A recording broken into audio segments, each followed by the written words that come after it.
Have you thought about dating again? For many of you, this is way too soon to even be talking about this.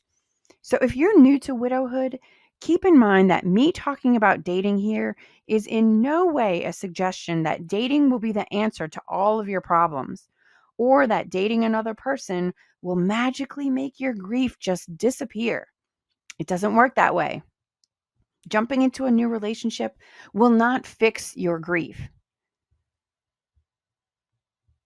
It will not cover up the pain of losing your spouse.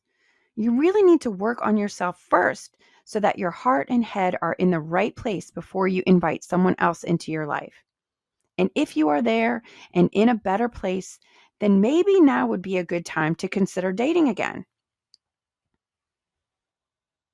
Have you thought about it, but you're just too scared to take any steps to getting back out there? It's a big decision.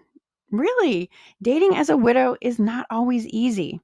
There are many factors involved, like where you are in life right now. Do you still have kids at home? You want to date, but every time you think about it, you feel guilty. If you need help with dating, consider getting the Dating Again After Losing Your Spouse workbook in the Widow 180 workbook series. It's full of helpful information, concepts, exercises, things to help you navigate the dating world, which is probably completely different from the last time you dated. Check out the workbook at widow180.com. If you're not sure you're ready to start dating, check out our free quiz, Are You Ready to Date? By going to widow180.kit.com/dating quiz. That link is in the description. And if you are ready to date, but you have no idea how to navigate dating sites, we also have a free resource with the best dating sites and apps for widows. You can get that at widow180.kit.com/dating sites.